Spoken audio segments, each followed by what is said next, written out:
Hello বন্ধুরা, বিগত ৩০ ঘন্টায় ৩বার ভূমিকম্পে কেঁপে উঠল ঢাকা সহ এর পার্শ্ববর্তী অন্যান্য জেলাগুলো।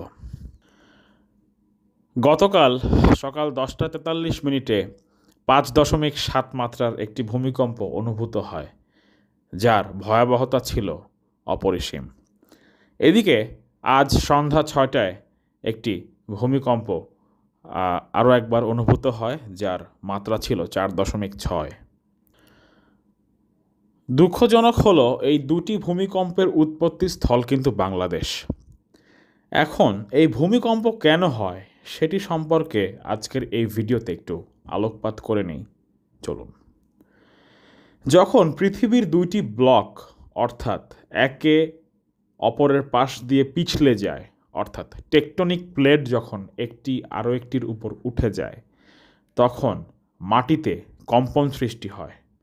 যে তল বরাবর এই পিছলে যাওয়ার ঘটনা ঘটে তা ফল্ট প্লেন নামে পরিচিত, আর ভূপৃষ্ঠের নিচের যে স্থান থেকে ভূমিকম্পের উৎপত্তি হয় সেটাকে বলা হয় হাইপোসেন্টার বা কেন্দ্র। ভূমিকম্পের কেন্দ্রের ঠিক উপরে থাকা স্থানটিকে উপকেন্দ্র বলা হয়। অনেক সময় বড় ধরনের ভূমিকম্পের আগে ফোরশক বা পূর্বাভাস কম্পন হয়। এগুলো অপেক্ষাকৃত ছোট বা মৃদু ভূমিকম্প, যা পরবর্তীতে হওয়া বড় ধরনের ভূমিকম্পের আভাস দেয়। বড় এবং প্রধান ভূমিকম্পকে মূল কম্পন বা মেইন শক বলা হয়। পৃথিবীর 4টি প্রধান স্তর রয়েছে: অন্তঃস্থ কেন্দ্র, বহিস্থ কেন্দ্র, ভূত্বক এবং ম্যান্টল। ভূত্বক এবং ম্যান্টলের উপরে অংশ পৃথিবীর পৃষ্ঠে একটি পাতলা স্তর তৈরি করে। এই স্তর একক কোনো খণ্ড নয়, এটি ভূপৃষ্ঠকে আবৃত করে রাখা অনেকগুলো টুকরো ধীরে ধীরে নড়তে থাকে, একে অপরের পাশ দিয়ে পিছলে যায় এবং একে অপরের সঙ্গে ধাক্কা খায়। এসব টুকরোই হলো টেকটনিক প্লেট। এ ধরনের প্লেটের কিনারাকে বলা হয় প্লেট বাউন্ডারি। প্লেট বাউন্ডারি অনেক চ্যুতি নিয়ে গঠিত। বিশ্বের বেশিরভাগ ভূমিকম্প এই প্লেট বাউন্ডারি থেকেই ঘটে। যেহেতু প্লেটের এই বাউন্ডারি রুক্ষ হয়, তাই প্লেটের বাকি অংশগুলো নড়তে থাকলেও কিনারা পরস্পরের সঙ্গে আটকে যায়। যখন প্লেট যথেষ্ট দূরে সরে যায়, তখন এই বাউন্ডারির মধ্যে থাকা কণাগুলো আলাদা হয়ে ভূমিকম্পের সৃষ্টি হয়। চলুন এবার জেনে নেই ভূমিকম্পের সময় ভূপৃষ্ঠ কেন কাঁপে।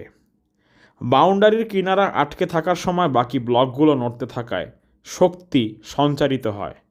যখন চলন্ত ব্লকের বল এই বাউন্ডারির রুক্ষ কিনারার ঘর্ষণকে অতিক্রম করে এবং তা সহসাই আলাদা হয়ে যায়, তখন সেই শক্তি হঠাৎ মুক্ত হয়। সেই শক্তি ভূমিকম্প তরঙ্গ আকারে পুকুরের ঢেউয়ের মতো কেন্দ্র থেকে চারদিকে সবদিকভাবে বিকিরণ করে, অর্থাৎ ছড়িয়ে যায়। ভূমিকম্পের তরঙ্গ পৃথিবীর মধ্য দিয়ে চলার সময় পৃথিবীকে কাঁপায় এবং তরঙ্গ পৃথিবী পৃষ্ঠে পৌঁছায়। তখন তারা মাটি এবং এর ওপর থাকা সব কিছু, যেমন আমাদের ঘরবাড়ি কিংবা যা কিছু আছে, সব কিছুকেই নাড়িয়ে দেয়। বন্ধুরা, আপনারা সবাই ভূমিকম্প হলে কি করতে হবে, কিভাবে পার্সোনাল সেফটি ব্যবস্থা গ্রহণ করতে হবে, এ ব্যাপারে ভিডিও চাইলে আমরা এ ব্যাপারে বিস্তারিত এবং বিশদ ভিডিও আমাদের চ্যানেল থেকে আপনাদের জন্য পেশ করব। আপনারা আমাদের সাথেই থাকুন। ধন্যবাদ।